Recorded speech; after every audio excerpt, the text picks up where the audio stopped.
मोदी अडानी भाई भाई अडानी के भ्रष्टाचार की जांच करो। नरेंद्र मोदी सदन में आओ, सदन में आके जवाब दो। नमस्कार, आदाब, सत श्री अकाल। दोस्तों, मेरा नाम है धर्म बिजारवाल।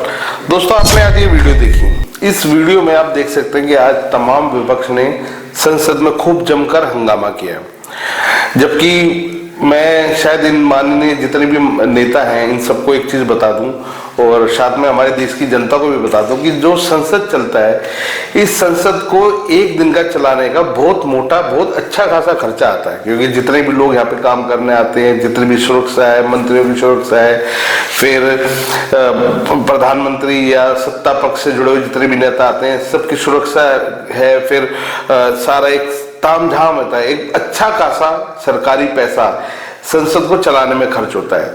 और हमारे देश के नेता क्या करते हैं, वहां बच्चों की तरह जाते हैं, चीखा चिल्ली करते हैं और संसद छोड़ के बाहर आके इस तरह की नारेबाजी, ड्रामेबाजी करते हैं। मैं तो खैर इनको ड्रामेबाजी कहूंगा, क्योंकि जिनको सच में देश का विकास करना है, मुझे नहीं लगता कि उनको इस तरह की ड्रामेबाजी करने की जरूरत है। दोस्तों, इसमें आपने देखा कि खासतौर से संजय सिंह, आम आदमी पार्टी के जो सांसद हैं, राहुल गांधी हैं, प्रियंका गांधी हैं, तमाम नेता आपको इस वीडियो में दिख रहे होंगे। इन्होंने आज मोदी और अडानी जी को लेकर खूब एक प्रोटेस्ट किया, नारेबाजी की, जिसमें इन्होंने बताया कि भाई मोदी अडानी भाई भाई हैं और ये सब भ्रष्टाचार में लिप्त हैं और अडानी के ऊपर मोदी जी का हाथ है। इस तरह के तमाम नारे इन्होंने लगाए और ये चाह रहे थे कि भाई अडानी को लेकर चर्चा हो। जिस तरीके से अडानी के ऊपर अभी पिछले कुछ समय पहले आपने सभी को पता होगा कि अमेरिका के अंदर उनके ऊपर बकायदा एफआईआर होगी, केस दर्ज किया गया, भ्रष्टाचार के आरोप लगे। और ये तमाम आरोप विपक्ष मोदी सरकार के ऊपर भी लगा रहा है कि मोदी सरकार के चलते इस तरह के भ्रष्टाचार हो रहा है और मोदी सरकार और खुद प्रधानमंत्री मोदी अडानी जी के साथ भ्रष्टाचार में लिप्त है। ये सब इनका कहना था। दोस्तों, इन्होंने इस तरह के इल्जाम लगाए हैं और ये बड़े गंभीर इल्जाम है और मुझे ऐसा लगता है कि खासतौर से प्रधानमंत्री मोदी या भारतीय जनता पार्टी को इस तरह के इल्जामों का जवाब देना भी चाहिए। ये जरूरी भी है, क्योंकि पूरा देश आज इन नेताओं के ड्रामेबाजी देख रहा है और कहीं ना कहीं जितनी भी हमारे देश की जनता है जो प्रधानमंत्री मोदी या भारतीय जनता पार्टी में विश्वास रखती है, उनका विश्वास आज कहीं ना कहीं बीच में लटक गया है।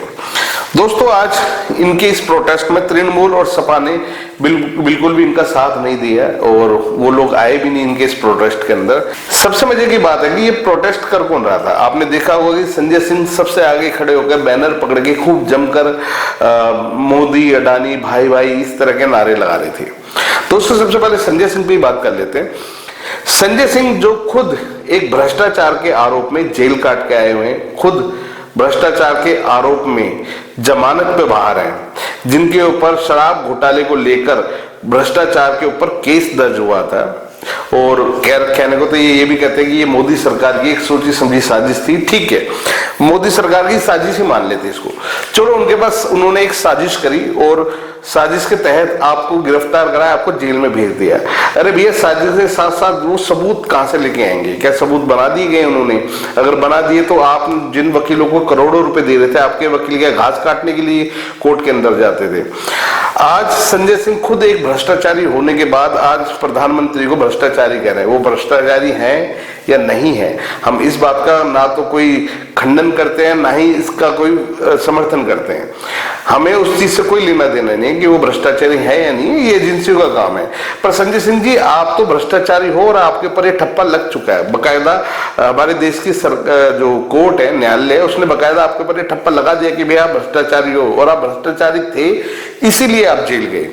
अब आपकी पार्टी की बात कर लेता हूं। आपके पार्टी में कितने ऐसे नेता हैं जो भ्रष्टाचार के आरोप में जेल में गए हैं? मेरे को लगता है कि शायद देश का हर एक आदमी जानता है आपके अधिकतर नेता या तो भ्रष्टाचार के आरोप में जेल गए हैं या जेल जाने वाले हैं, या फिर वो आपकी पार्टियां छोड़ चुके हैं, या आप खुद जानते हैं। अभी 2 दिन पहले क्या हुआ है, आप सारी दुनिया, सारा देश सब जानता है।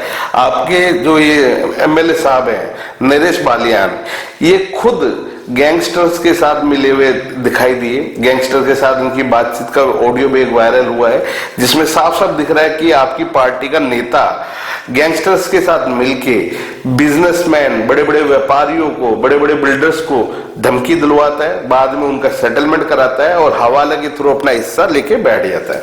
ये धंधा तो आपके नेता कर रहे हैं। आप दूसरों पे भ्रष्टाचार का आरोप लगा रहे हैं। आपके खुद के नेता क्या कर रहे हैं? आपके खुद के मुख्यमंत्री अरविंद केजरीवाल साहब, जो खुद जमानत पे बाहर हैं, वो खुद शराब घोटाले के किंग पिंग थे, आप शायद जानते अच्छे से। वो क्यों जेल में चले गए? आज आप अडानी पे और मोदी पे इल्जाम लगा रहे हैं। ठीक है, आप विपक्ष के नेता हैं, आप इल्जाम लगा सकते हैं, पर मजा तो तब है जब आप इन इल्जामों के साथ साथ सबूत लाके दें। और अगर आपके पास सबूत हैं तो आप न्यायालय में क्यों नहीं जाते? आप पुलिस प्रशासन के पास क्यों नहीं जाते? आप जाके न्यायालय में एक याचिका लगाइए प्रधानमंत्री के खिलाफ की ये भ्रष्टाचारी, उनको गिरफ्तार होना चाहिए। क्यों नहीं करते ये लोग? आपको वो सब करना नहीं है, आपको इस तरह की ड्रामेबाजी करनी है ताकि मीडिया कवरेज आपको मिल सके, ठीक है, ताकि आप लोगों को दिखा सके कि भैया हम कितने ईमानदार हैं और प्रधानमंत्री कितने बड़े भ्रष्ट हैं। जबकि सच्चाई तो ये है कि भ्रष्टाचार के आरोप में आप जेल काट के आए हो, प्रधानमंत्री नहीं काट के आए हैं। आपके नेता, आपकी पार्टी के नेता भ्रष्टाचारी हैं, गैंगस्टर्स के साथ मिले हुए हैं। और भूल गए आप लोगों पन्नू साहब को, जो खालिस्तानी पन्नू है, वो क्या कह के गए थे? उन्होंने साफ साफ क्लियर कहा था, वीडियो भी जारी की थी, आपने देखी भी होगी, जिसमें आप ये बताया था कि आपके जो मुखिया है ना अरविंद केजरीवाल साहब, उनको इन्होंने बकायदा खालिस्तानी आतंकवादियों को सपोर्ट करने के लिए करोड़ों रुपए दान में दिए थे। दानी है वो, भीखी है, क्योंकि वो भीख में आपको इतने रुपए दिए गए थे और वो जल्दी आपको इस बात का एक अच्छा खासा सबक भी सिखाएंगे, ऐसा उन्होंने वीडियो में भी कहा था। तो एक तो आप आतंकवादियों के साथ मिले हुए हैं, दूसरा आपके नेता बड़े बड़े गैंगस्टर्स के साथ मिले हुए हैं, लोगों को दुखी कर रखा है, और उसके बावजूद आप इस तरह की रैली निकाल रहे हैं। देश के लोगों के टैक्स का करोड़ों रुपए का पैसा संसद चलाने में खर्च होता है, आप उस पैसे की बर्बादी कर रहे हैं और आप अपने आप को कट्टर ईमानदार कहते हैं। कमाल है यार, ऐसे ईमानदारी तो भगवान सिर्फ आप ही को दे, हमें नहीं चाहिए। दूसरे हैं हमारे राहुल गांधी जी। राहुल गांधी वैसे तो चुपचाप खड़े हैं, कुछ बोल ही नहीं रहे हैं, क्योंकि जब उनको दिखता है कि उन्होंने कुछ गलत कर दिया तो वो अक्सर चुप रह जाते हैं। अडानी के मामले में लगातार राहुल गांधी बोलते आए और देश की जनता को भी बताते हैं, पर आज तक इनके पास सबूत नहीं है। भोले शंकर की फोटो दिखाने से, अडानी और मोदी की प्लेन में जाने की फोटो दिखाने से सबूत नहीं आए थे। और ये तमाम देश की जनता जानती है कि अगर राहुल गांधी के पास एक भी सबूत हो, एक भी, तो वो तुरंत कोर्ट में जाएगा और प्रधानमंत्री मोदी के खिलाफ एफआईआर भी करा देगा, उनको अरेस्ट भी करा देगा। पर सबूत कहाँ है?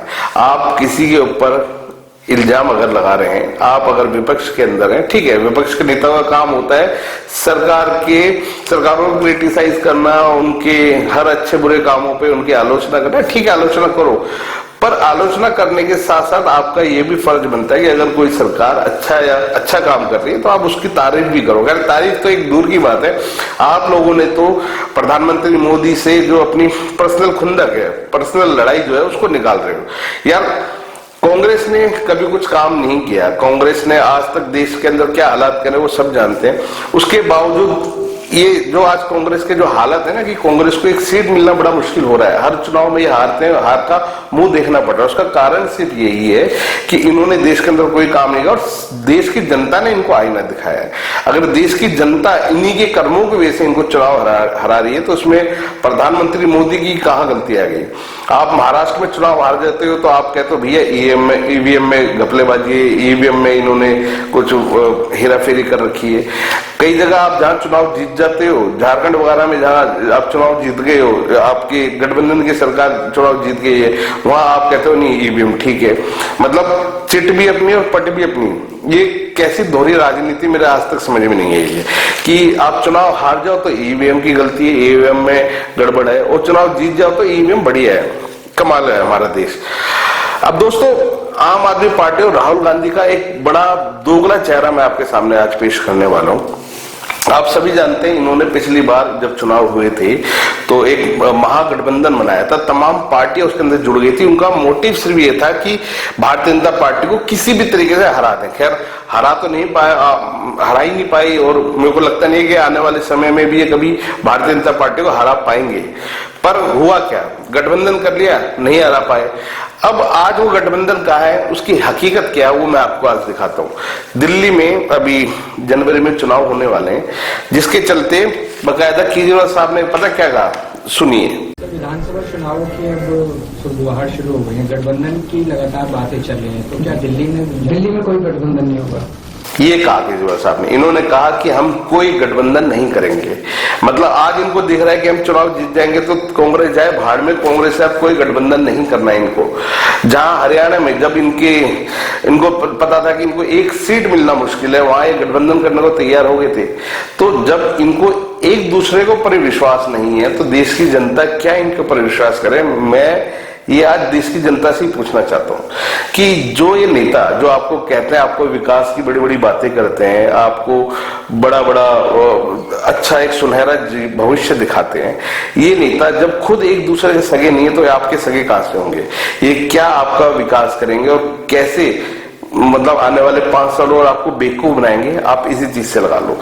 आज गठबंधन की बात अगर ये लोग करते हैं तो आज ये अपना इंडिपेंडेंट हो गए कि इनको कोई गठबंधन नहीं करना। अभी उत्तर प्रदेश में क्या हुआ चुनाव के अंदर, कांग्रेस का और जो सपा था उनका गठबंधन नहीं हुआ, कोई गठबंधन नहीं हुआ इनका आपस में। आज अखिलेश यादव कहते हैं कि भैया मैं इनके ऊपर इतना विश्वास करता हूं, पर ये हमेशा पीठ में छुरा भोगते हैं। तो इस तरह के ये नेता हैं, इनको कभी खुद के ऊपर एक दूसरे पे विश्वास नहीं है, तो ये आम जनता के ऊपर क्या विश्वास करेंगे और आम जनता इनके ऊपर क्या विश्वास करेगी? दोस्तों ये बहुत गहरी बातें हैं और मुझे लगता है कि हमारे देश की जितनी भी जनता है उनको सबको ये सोचने समझने की जरूरत है कि किस तरीके से हमारे देश के जो नेता है, तमाम नेता और खासतौर से कुछ भ्रष्ट जो नेता है, ये अपने पाप भूल के दूसरों को गंगा नहाने की एडवाइस दे रहे हैं। ये चाहते हैं कि हमने जो करा वो कर दिया, उसकी कोई दिक्कत नहीं, पर दूसरा आदमी अगर ये कर रहा है तो वो गलत है। दोस्तों इनका दोगला रवैया आपके सामने है। हमारा, क्योंकि एक पत्रकार होने के नाते मेरा फर्ज बनता है आप तक सच्चाई पहुंचाऊं, और सच्चाई क्या है वो आपके सामने दिख रही है। इन सब चीजों को लेकर दोस्तों आप लोग क्या सोचते हैं हमें कमेंट्स करके जरूर बताएं। आम आदमी पार्टी, कांग्रेस, महागठबंधन, इसको लेकर आपकी अपनी क्या निजी राय है हमें कमेंट्स करके वो भी बता सकते हैं। वीडियो सही लगे तो इसको शेयर करना बिल्कुल ना भूलें। धन्यवाद।